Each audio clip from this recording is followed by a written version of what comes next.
आभा सिंह जी, मैं आपसे ये पूछ रही हूं कि 31 जुलाई पिछले साल की 2019 का वीडियो है, तभी मनजिंदर सिंह सिरसा ने कंप्लेन किया था।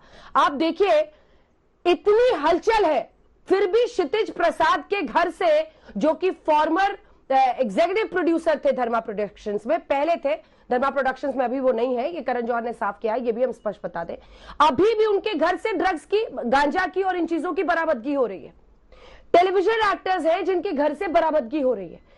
इस लेवल का एक्सेप्टेंस और कैलसनेस है इन चीजों के साथ। यहां पर इसको एकदम जैसे ओपन सीक्रेट की तरह है, तो सब बड़े आराम से कर रहे हैं। आप सोचिए कि इतनी हलचल होने के बाद क्षितिज प्रसाद के घर से बरामदगी हो जाती है, तो फिर अगर कोई अपना वीडियो डाल देता है, उसको लगता है कुछ नहीं हो रहा है, कोई हाथ ऐसे पीछे छिपा रहा है, उसमें कोई कुछ कर रहा है। आभा सिंह जी, ये कोई दलील नहीं हो सकती कोर्ट में कि मैंने खुद वीडियो डाला है इसलिए उसमें ड्रग्स नहीं हो रहा है। नहीं, देखिए, बिल्कुल आप अपने खिलाफ सबूत खुद नहीं डालेंगे। और जब जो बात आप ड्रग्स की कर रही हैं, मैं यही कह रही हूं, मुंबई में इतने लार्ज स्केल पे ड्रग्स आई कैसे? एनसीबी की तो एनसीबी तो कई साल से काम कर रहा है, तो इसका मतलब यहाँ की लोकल यूनिट टोटली इनएफिशिएंट थी कि इतनी ड्रग्स मुंबई में है और इतने टीवी पे चलने के बाद भी लोगों के घर से ड्रग्स मिल रही है। तो ये बड़े बड़े कार्टल्स जो है कहां से खरीदी जा रही है, कहां बिक्री हो रही है? मैं यही आपके शो पे बार बार कह रही हूँ कि आप उस सोर्स पे जाइए जहां से ये ड्रग्स खुलेआम बिक रही है। सिर्फ आप छोटे छोटे कंज्यूमर्स में, और अगर आप कॉलेज के बच्चों को लाके बंद कर देते हो। और ये भी मैं बात आपकी अंजना जी मान रही हूँ कि फिल्म स्टार्स हो, पब्लिक फिगर्स हो, इनकी जवाबदारी बनती है कि आइडियल रोल मॉडल्स बने। लेकिन एनडीपीएस एक्ट में अगर आपको बेल का प्रोविजन है तो वो आपको देना पड़ेगा, क्योंकि कोर्ट जो है, एक्ट कहता है कि एडिक्ट्स जो है ये, इनको जो है मदद कीजिए, डी एडिक्शन कैंप्स में भेजिए। फरदीन खान का केस आपको याद होगा, उनको 3 हफ्ते के लिए केईएम हॉस्पिटल में एडमिट कर दिया गया था, बेल दे दी गई थी। तो मैं कह रही हूँ आप कार्टेल्स, अगर आप कंज्यूमर को कार्टेल बना देंगे, वो दुरुपयोग। बड़ा अच्छा लगता है जब बहस आप जैसे लीगल माइंड से हो, बहस जब लीगल माइंड से हो तो अच्छा लगता है, क्योंकि आप भी कुछ तर्क और फैक्ट्स रखती है, मैं भी उसमें फैक्ट्स रख रही हूँ। रिहैबिलिटेशन तो तब होगा ना जब ये एक्सेप्ट करेंगे कि ड्रग्स लेते हैं। ये तो एक्सेप्ट ही नहीं कर रहे कि हम ड्रग्स लेते हैं। ये कह रहे उसके लिए मंगा रहे थे, वो कह रहा है किसी और के लिए कर रहे थे। ये तो एक्सेप्ट ही नहीं कर रहे ना कि हम ड्रग्स लेते थे या हमें ये एडिक्शन है। वरना हॉलीवुड में अनेकों एग्जांपल्स है कि लोग रिहैब सेंटर्स में ओपनली जाते हैं। मैं लौट रही हूँ आपके पास, शिखा मल्होत्रा के पास। एक बार 2 मेहमान अभी, अब मुकेश त्यागी जी भी अब हमारे साथ जुड़ गए। जल्दी से शिखा जी आपके पास आते हुए, क्या ये टारगेट हो रहे हैं, कर रहे हैं स्टार्स को, या ये वो सफाई है जो बहुत देर हो चुकी है पूरे बॉलीवुड के लिए? कौन चाहेगा? आंसर करना चाहूंगी कि आभा सिंह जी को विद ड्यू रिस्पेक्ट ये समझने की जरूरत है कि यहाँ पर बहुत सारी जिंदगी, हम जैसे एक्टर्स, बहुत सारे एक्टर्स की जो रेपुटेशन है वो दांव पर लगी होती है। मैम, अगर आपका जो स्टेटमेंट है उसके हिसाब से देखा जाए तो फिर जो लोग बाहर रेप करते हैं ना, जिनको लगता है कि लड़कियां छोटे कपड़े पहन के हमें हिंट दे रही है, वो भी सही है। जो लोग बाहर से सस्ते कट्टे जो इजीली अवेलेबल है लेकर किसी को गोली मार देते हैं, वो भी सही है, किसी का खून कर देते हैं। तो ड्रग्स अवेलेबल है, ये कोई रीजन नहीं है। आप वकील हैं, मैं एक नर्सिंग ऑफिसर हूँ, एक कोविड फाइटर हूँ, और ये सुशांत केस से चला आ रहा है। आप तब नहीं थी जब सीबीआई जांच को इतना आगे खिसका दिया गया।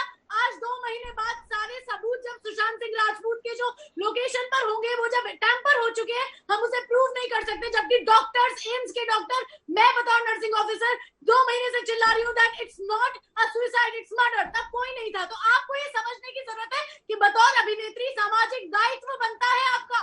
और क्यों परेशानी हो रही है? अगर बॉलीवुड से शुरुआत हो रही है, हम आइकन्स बने हुए हैं, हम आइकन्स बने हैं कि हम लोगों को प्रेरित कर रहे हैं। गली कूचे में, कॉलेजेस में, सड़क पर कोई इसे लेकर पीकर सो रहा है, उसे कोई नहीं देख रहा है। आबा जी, मैं नसीर साहब को ये जवाब देना चाहूंगी कि मैं कंगना रनावत, दीपिका पादुकोण किसी की फॉलोअर नहीं हूँ। मैं खुद भी एक नवोदित अभिनेत्री हूँ। मैं ये कहना चाहूंगी नसीर जी, किसी के भी बॉयफ्रेंड के कहने पे दीपिका पादुकोण के लिए अगर रणवीर सिंह कहेंगे तो उनको ड्रग ही नहीं मान लिया जाएगा। कुछ सबूत है सामने। कंगना रनावत ने हमेशा ये कहा है कि मुझे किसी चीज में मिलाकर ड्रग्स दिया गया है, तो अगर उन्हें प्रताड़ित किया गया है वहां वो एक अलग बात है। और यहाँ पर इनके फोन से माल है क्या, ड्रग्स है क्या, हैश ना, ये सब चीजें, और जिन्हें आप कह रही हैं बना दिया, बना किसी को नहीं दिया। ठीक है, ठीक है शिखा जी, ठीक है, जवाब देते हैं नासिर साहब। सबूत है, रिया के ब्रदर इसके बीच में शामिल है, पेडलर से बातें हो रही है, जया साहा है। आपको कितने सबूत चाहिए? ठीक है, इनका भाषण सुन लिया है, बहुत लंबा था, बट ठीक है, अच्छी बात है। तो यानी कि सवाल क्या है? सवाल एक्चुअली ये है कि मेरे सवाल का जवाब नहीं मिला है। मैंने जो सवाल किया था ये आभा जी ने उसका जवाब दिया। बस कीजिए अभिनेत्री साहब, अभिनेत्री मैडम, अभिनेत्री सुन लिया मैडम।